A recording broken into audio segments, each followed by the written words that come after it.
Right, so it is day 48 of my New Year's resolution to plant at least one tree every day. So let's get on with it.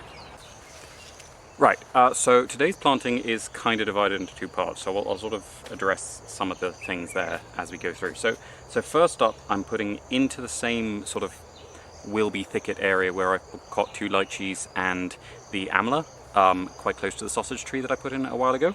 I'm putting in a pair of Syagrus romanzoffiana, which are going in with Dracaena reflexa, because I'm trying to take a little bit of pressure off our Dracaena fragrans, and give some of the pieces I can cut off that time to get a little bit bigger. And also with them I'm putting in some Aloe arborescens, which should do quite nicely in the shade, and it should spread out around this palm quite well. It does form a nice dense thicket. I'm also putting in a few pieces of the Sansevieria trifasciata, which is the Central African snake plant, which is very widely known as a houseplant. You'll notice these are a bit short on their roots. That's because a lot of these are ones that have rerouted after being chewed through by mole rats, and because they were in a very dense stand they didn't fall over, but they have no base, but they've regrown roots from where the leaves were close to or touching the soil, which is a really handy thing about this particular form, that it is so very willing to reroot whenever damaged. It's really hardy and it makes it really good at, especially with the mole rats, forming quite a dense ground cover quite quickly, which should slowly exclude weeds, reduce the risk of fire getting to the fruit trees and to the palm trees, which cope with it better than the fruit trees, but not very well. And finally they're going in with a Calico prolifera, which is the cosmopolitan one, which I feel should be called pinnata because it is much more pinnate than pinnata, but they are very similar plants, so there we go. I'm also putting in a Phoenix reclinata, which is the wild date palm. So whereas the Brazilian palm is a volunteer of a non-native, this is a volunteer of a native. Like the two Syagrus, it was suffering a little bit from being in the sort of trample lines of the pouched rats. In fact, one of them was growing directly on top of the burrow of the pouched rat, which is the same for previous Syagrus I planted out. They do tend to gather the seeds close to them, and I do know they actually sometimes bury seeds because they recently uprooted some of my cactuses to bury avocado pips in their pots, which is interesting. But anyway, and the Phoenix is going in with a standard Dracaena fragrans and an Aloe nieriensis, both of which are ones we have talked about a lot. They should give it shelter, they shouldn't be too troubling, they should be quite nice for pollinators and eventually for bats in the case of the Dracaena. But instead of putting a Calico, which would be my usual little toxic barrier to insect pests, I'm putting in something called Crinum natalensis. It might be Crinum natalensis, I might have that wrong, it'll be up on the screen.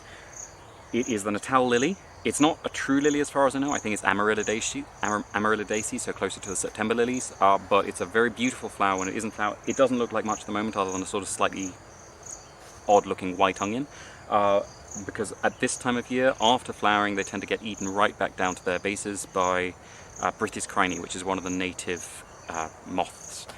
It's a very attractive little caterpillar, and it doesn't usually kill the plant if it's in a reasonably healthy state already. It just takes off all the dead mass and turns it into soil, which I'm perfectly happy with.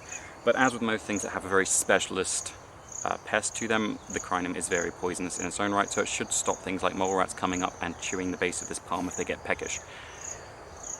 So part 2 of today's planting is Brachystegia taxifolia, which is a very ornamental Brachystegia. It's much smaller than the Brachystegia spiciformis. It tends to canopy out wherever it runs out of browsers and competition, so if there's nothing but grass, it tends to be up to about 2 to 3 meters tall, and then canopies out and forms this wonderful sort of heavy looking forest tree, but on a bonsai scale. And then it does have the same issues with Brachystegia spiciformis of it distributing its seeds, and we really only have it in one sort of general area. So I've been really hoping to find some seedlings for it and move some around. And it has started flowering and seeding, and I just hadn't been able to find any seeds, and then today I found 3. Tiny little ones, only on the second leaf, so their root is still pretty short, and so they should have come up without any damage that I can see. They're going in with the standard triple threat sort of shade, physical protection and chemical protection plus pollinator attraction of the Dracaena fragrans, Aloe cameroni and Calico fetchinkoi, around the plumeria that may or may not be added to the count if it's still alive in a while. So yeah, so that should be it for today. Tune in tomorrow when I will be doing the sort of general review for day 49. but I will also be doing a planting, but that will probably be happening after the review, although it'll probably go up before the review because life should be confusing. So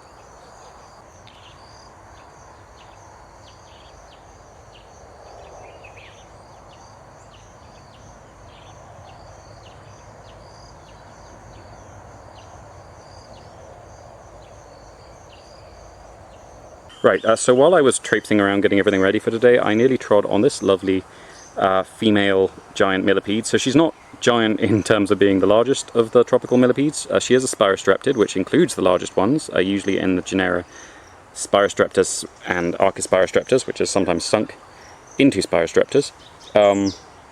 She should belong to Deratagonus as far as I can tell, but I'm not 100% sure on that. But basically they are ecologically basically your heavy-duty, armoured, highly toxic version of earthworms. So they are decomposers. They will eat just about everything that their jaws can handle, which is just about everything that doesn't run away. So they just break down mushrooms, wood, dead animals when they find them, dung, everything goes through them and comes out as soil. And they're a little bit drought sensitive. This species I do find is one of the ones that tends to be able to be active rather later into the early dry season without drying out and dying.